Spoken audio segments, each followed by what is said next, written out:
அப்சல்ங்கிறவருக்கா right அவர் தூக்கு தண்டனை அறிவிச்சிருக்காரு. அறிவிச்சிருந்தா கூட சில சங் பரிவார அமைப்பு எல்லாம் வந்து தூக்கு தண்டனை கொடுத்தே ஆகணும்ன்றாங்க. நம்ம கவர்மெண்ட் வந்து அதை நிறுத்தி வச்சு எப்படி செய்யலாம்னு ஆலோசனை பண்ணிட்டு இருக்காங்க.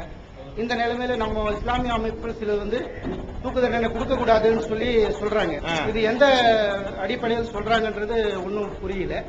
அதை பத்தி கொஞ்சம் விளக்கமா சொன்னீங்கன்னா நல்லா இருக்கும். சரி, சவால் என்ன கேட்கிறாருன்னு கேட்டா, நம்முடைய நாடாளுமன்றத்தை பாரதிய ஜனதா கட்சி ஆட்சி செய்த காலத்தில் ஒரு கூட்டம் வந்து என்ன செய்த, ஒரு கும்பல் தாக்குதல் நடத்துகிறது. அதுல நாடாளுமன்றத்தை காவல் காத்த சில காவலர்கள் கொல்லப்படுறாங்க. அங்கே ஒரு பெரிய ஃபைட்டே நடக்கிறது, யுத்தமே நடக்கிறது, நிறைய துப்பாக்கி குண்டுகள்லாம் பாய்கிறது. கடைசியா என்ன பண்றாங்க, எல்லாரையுமே வந்து கொன்றுறாங்க. அதுல வந்து யாரும் உயிரோடு என்ன செய்யல, பிடிக்கப்படவே இல்லை. அந்த நாடாளுமன்ற தாக்குதலுக்கு வந்த அனைவருமே என்ன செய்யறாங்க, கொல்லப்பட்டு விடுகிறார்கள். இது அந்த காலத்தில் அப்ப நடந்த ஒரு சம்பவம். அப்ப அந்த விஷயத்தை விசாரித்த நீதிமன்றம் அப்சல்ங்கிறவரை அதுல கொண்டு நிப்பாட்டி அவருக்கு தூக்கு தண்டனை என்று கொடுத்திருக்கிறது. இதுல பல விஷயங்களை நம்ம தனித்து தனித்து பிரிச்சு ஆராயணும். முதல்ல இந்த தூக்கு தண்டனை கொடுத்தாங்களே, தூக்கு தண்டனை என்ற அந்த அடிப்படை இஸ்லாத்துல உள்ளதான்னு கேட்டா உள்ளதுதான். ஒரு அப்பாவிகளை கொலை செய்திருந்தால், இந்த மாதிரி தாக்கி இருந்தால், ஒரு மனிதனுடைய உயிரை ஒரு தக்க காரணம் இல்லாமல் எடுத்து இருந்தால் அவர்களுக்குரிய தண்டனை எதுதான், மரண தண்டனை தான். இந்த மாதிரியான மரண தண்டனை குற்றவாளிகள் கொடுப்பதை இஸ்லாத்துக்கு ஊக்குவிக்கிறதா எடுத்துக்கொள்ளணுமே தவிர, மரண தண்டனை கொடுக்கிறது வந்து இஸ்லாத்துக்கு பின்னடைவுன்னு எடுத்துக்கொள்ள கூடாது.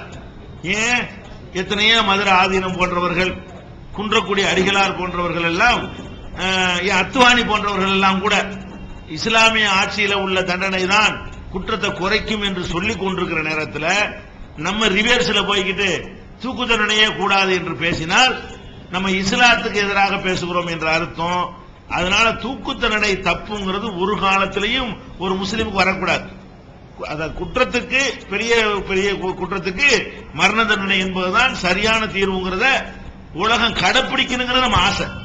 நம்ம எப்படி ஆசைப்படணும், எல்லா நாடுகளிலும் இந்த மாதிரி கொலைக்கு கொலை தான் வரணும், அப்பதான் கொலை ஒழியும், வன்முறைகள் ஒழியும் என்று நம்ம என்ன செய்யணும், மனதார அதை வந்து ஆதரிக்கணுமே தவிர தூக்கு தண்டனையை தவறு என்கிற ஒரு வாதம் நமக்கு வரவே கூடாது. ஃபர்ஸ்ட் அப்சல் விஷயத்துல நம்மளுடைய பார்வை தூக்கு தண்டனை வேணாங்கிறதுக்காக இல்ல. என்ன அடிப்படையில் செய்யறோம்னு கேட்டா, இந்த அப்சல்ங்கிற ஒரு ஆளு, இவர் வந்து போலீஸுடைய இன்ஃபார்மர். இவர் யாரு, போலீஸ்காரங்க என்ன பண்ணுவாங்கன்னு கேட்டா, சில ஆட்களை தகவல் சொல்வதற்காக வேண்டி அவங்க பயன்படுத்துவாங்க. அவனுக்கு பணம் கொடுப்பாங்க, சம்பளம் கொடுப்பாங்க, அவனை அவங்களோட பழக விடுவாங்க. விட்டு இந்த மாதிரி வர்றாங்க அந்த மாதிரி வர்றாங்கன்னு தகவல் எடுப்பாங்க. அதுக்கு லட்ச லட்சமா பணத்தை கொடுப்பாங்க. அந்த மாதிரியான போலீஸுக்கு தகவல் கொடுக்கக்கூடிய இன்ஃபார்மர் தான் யாரு, அப்சல்ங்கிறவர். அது போலீஸ் அதை வந்து அவரை பலிகுடாவாக ஆக்கி தீவிரவாதிகளோடு பழக விடுகிறார்கள். அவங்களுடைய செய்தியை அவங்க வாங்குறாங்க. பல சந்தர்ப்பங்கள்ல அவர் வந்து போலீஸ் இன்ஃபார்மராக இருப்பதற்கு என்ன செய்து ரெக்கார்டுகள்லாம் இருக்கிறது. அது போக பாராளுமன்ற தாக்குதல்ல ஈடுபட்டவன் கொல்லப்படவும் செஞ்சுட்டான். அதுல ஈடுபட்ட எவனாச்சும் உயிரோடு இருந்து அவனுக்கு மரண தண்டனை கொடுத்தால் எந்த ஒரு மனுஷனுக்கு எதிராக வாய் திறந்திருக்க மாட்டான். எவன் தாக்குனானா அந்த சண்டை யுத்தமே நடக்குது. அங்க லைவ்ல காட்டுறான், டிவில நம்ம கண்ணால பாக்குறோம், சுட்டு சுட்டு உழுவுறதெல்லாம் பாக்குறோம். அப்படி வந்து ஏன்னா அங்க கேமராக்கள் பொருத்தப்பட்டிருக்கு, உலக கேமராலாம் போயிடுதுங்க பாராளுமன்றமா இருக்கிறதுனால. அப்ப அந்த மாதிரி நடந்த ஒரு சம்பவத்தில் ஈடுபட்டவர்கள் எல்லாம் போய்விட்ட நேரத்தில், தண்டிக்கப்பட்டு விட்ட நேரத்தில், கொல்லப்பட்டு விட்ட நேரத்தில் அந்த மாதிரி குரூப்புகளை தகவல் ஏன்னா ஒருத்தனை பிடிக்கணுங்கிறதுக்காக வேண்டி நாங்க வேரோட எடுத்துட்டோங்கிறதுக்காக வேண்டி இவனை பிடிச்சி போலீஸ் கேஸ் போடுது. அப்ப இந்த போலீஸ் கேஸ் போடும் பொழுது சில விஷயங்கள் கிடைக்கும். என்ன கிடைக்கும், இவன் அவனோட பேசினா, அவன் இவனோட பேசினா, இவன் அவனோட பேசினான். ஏன், இன்ஃபார்மர் பேசத்தான் செய்வான். பேசுனது நீ பயன்படுத்திருக்க அரசாங்கம்.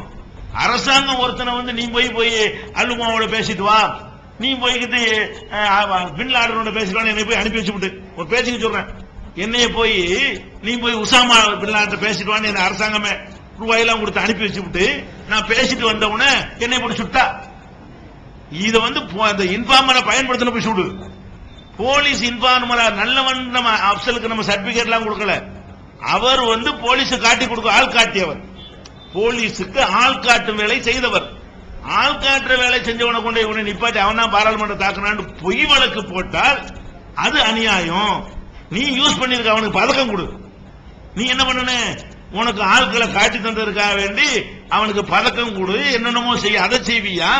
நீ உன்னுடைய தேவைக்கு மட்டும் யூஸ் பண்ணிக்கிட்டு எவன் தூண்டி விட்டான்னு கிடைக்கலன்ற உடனே எவன் தலையிலா போட்டு ஃபைலை க்ளோஸ் பண்றதுக்கு நினைத்தால் அது அநீதி, அது தப்பு என்பதற்கு தான் என்ன செய்யறோம், நம்ம அப்சலுக்கு கொடுத்த தண்டனை தவறு என்று சொல்றமே தவிர மரண தண்டனையே தவறுங்கிறதுக்காக சொல்ல நம்ம மட்டும் சொல்லல.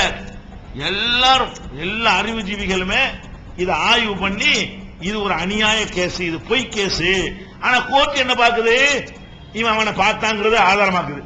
பார்த்ததும் எனக்கு தெரிஞ்ச ஊரறிஞ்ச விஷயமாச்ச, நீ தானே அனுப்பி வச்சு நான் பார்த்திருக்கிறேன், நான் போய் பார்த்திருப்பேன் 1000 தீவிரவாதிக, நீ தானே அனுப்பி வச்ச அரசாங்கம். அரசாங்கமே எங்களை அனுப்பி வைப்பீங்க, அரசாங்கமே எங்களை போய் பேச விடுவீங்க, பேசிட்டு உங்களுக்கு தகவல்லாம் எடுப்பீங்க, உங்களை காப்பாத்திக்கிறதுக்கான எங்களை தூக்கல மாட்டுவீங்களா? நீ பயன்படுத்தி இருக்காவிட்டால் அவன் போயிருப்பானா? நீ அவனுக்கு ஆசை வார்த்தை காட்டி ரூபாயை கொடுத்து எல்லா இயக்கங்களையும் தொடர்புகள்ல வச்சது நீ. நீ எல்லாத்தையும் வச்சுட்டு உனக்கு ஆள் கிடைக்கலன்னு அவனையும் தூக்கு மரத்தில் மாட்டினா கோர்ட் என்னத்தை பாக்குது, அவன் அங்க பேசினான் போன்ல பேசதான் இருப்பான், இவனை போய் பார்த்தான் இருப்பான், நீ தான் அனுப்புன. அப்ப நம்ம என்ன கேட்கிறோம், தூக்கு தண்டனை கொடு, யூஸ் பண்ணவனுக்கு எல்லாம் கொடு. அவன் பேசினான்ல, பேசுறதுக்கு எவன் பணம் கொடுத்தானோ, எவன் அனுப்பி வச்சானோ, அந்த கமிஷனர் அந்த அதிகாரி அம்புட்டு பேரையும் நிப்பாட்டி ஒரு 200 பேருக்கு கொடு, உள்துறை மந்திரிக்கு வரைக்கும் கொடு.